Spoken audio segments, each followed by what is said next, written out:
نظمت منظمة العالم الإسلامي للتربية والعلوم والثقافة الإيسيسكو بشراكة مع مركز القاضي عياض للعلوم الإنسانية والدراسات القانونية ومركز الصحراء للدراسات الإنسانية والاجتماعية ندوة علمية وطنية موسومة بعنوان اللغة العربية واللهجة الحسانية، الأصول والتعالق والامتداد، بقاعة المؤتمرات بالمدرسة الوطنية للتجارة والتسيير بمدينة الداخلة. جاءت أشغال هذه الندوة في سياق التعريف بالموروث الثقافي الحساني بالأقاليم الجنوبية للمملكة المغربية. تنظيم هذه التظاهرة العلمية المتميزة يجسد دعم منظمة الإيسيسكو للهجة الحسانية باعتبارها رافداً أساسياً ومكوناً حضارياً للهوية المغربية الموحدة. وقد شارك في هذه الندوة العلمية ثلة من الدكاترة الباحثين من عدة جامعات مغربية كجامعة القاضي عياض وجامعة السلطان مولاي سليمان وجامعة ابن طفيل بالقنيطرة، ومشاركة دكاترة وباحثين متخصصين في اللهجة الحسانية بالأقاليم الجنوبية للمملكة المغربية. وقد نوقشت العروض العلمية للندوة في جلستين علميتين جمعتا بين النسق النظري والأسس التطبيقي للموضوع مع مراعاة وظيفية المعرفة. تركزت مداخلات المشاركين تفاعلاً مع المحاور الأساسية للندوة: الموارد المعجمية والخصائص التركيبية للهجة الحسانية المستقاة من اللغة العربية، اللهجة الحسانية والامتدادات الأمازيغية والإفريقية، الثقافة الحسانية، نموذج التثاقف والتعايش والتسامح. حيث تميزت الجلسة الافتتاحية لهذه التظاهرة العلمية المتميزة المنظمة على مدى يومين بتوقيع اتفاقية شراكة بين مركز الصحراء للدراسات الإنسانية والاجتماعية ومركز القاضي عياض للعلوم الإنسانية والدراسات القانونية بشأن تنظيم ندوات وأنشطة ومشاريع فكرية وثقافية مشتركة تهدف إلى دعم قدرات الطلبة والباحثين وتكوين المنخرطين في المؤسستين. ولتمكين الباحثين والمثقفين والمهتمين من أعمال الندوة، تم طبع أعمالها في كتاب جماعي محكم ضم الأوراق البحثية للمشاركين فيها. الدكتور مجدي حاج إبراهيم، رئيس مركز الإيسيسكو للغة العربية للناطقين بغيرها. تأتي هذه الندوة حقيقة في إطار دعم الإيسيسكو للأنشطة والبرامج والأحداث الثقافية والعلمية في جميع مدن دولة المقر المملكة المغربية.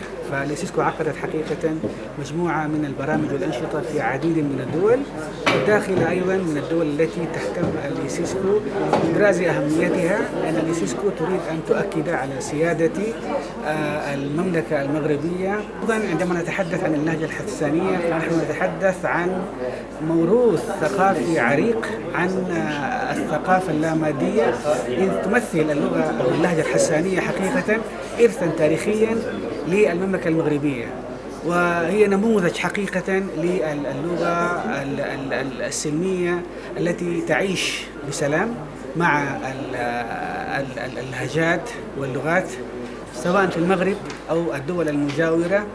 نريد هكذا يعني أن ندعم حقيقة هذا التعايش السلمي والإخاء السلمي بين اللغات.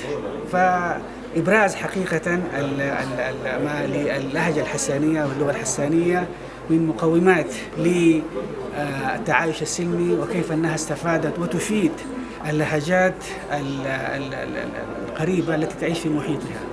فلذلك جئنا إلى هنا حقيقة لنعرف أكثر من خلال الخبراء وسكان هذه المنطقة كيف أنهم حافظوا على إرثهم، وكيف أنهم يعملون على نشر هذه اللغة، وأيضا يعني إبراز ما عندهم من هوية ثقافية مميزة. شكرا. معكم الدكتورة ورة البرطيع، رئيسة مركز القاضي عياض للعلوم الإنسانية والدراسات القانونية.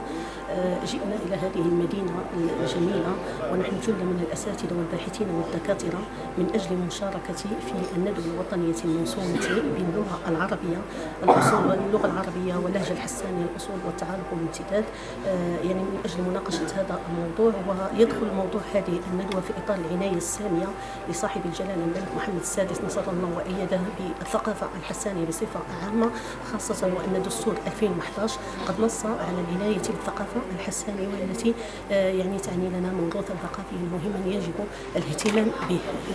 نتمنى إن شاء الله من هذه الندوة أن تخرج بمجموعة من التوصيات المهمة، ونحيط يعني الجميع أن علما أن أشغال هذه الندوة قد طبعت في كتاب موسوم كذلك بعنوان هذه الندوة واللغة العربية واللهجة الحسانية، الأصول والتعلق والامتداد. من هذا المنبر الإعلامي نشكر يعني أهل الداخلة، نشكر جميع المؤسسات التي أسهمت يعني في نجاح هذه الندوة، ونخص بالذكر يعني منظمة أو الإيسيسكو، كذلك مركز الصحراء، الجهات والسلطات المحلية بهذه المدينة الجميلة، وخاصة يعني المجلس الإقليمي، رئيس المجلس الإقليمي. شكرا. وصلت هذه التظاهرة العلمية المتميزة بتوقيع اتفاقية شراكة بين مركز الصحراء للدراسات الإنسانية والاجتماعية ومركز القاضي عياض للعلوم الإنسانية والدراسات القانونية، وهذه الشراكة تسعى بالأساس على أن أعمال هذه الندوة ستطبع في كتاب جماعي، بالإضافة إلى مقاربة استشرافية تسعى بالأساس إلى تبيين الموروث الثقافي الحساني بالأقاليم الجنوبية للمملكة المغربية من خلال تنظيم ندوات ولقاءات علمية سواء بالجامعات المغربية أو بالأقاليم الجنوبية للمملكة المغربية. وفي الختام ننقل لكم تحيات مركز الصحراء للدراسات الإنسانية والاجتماعية.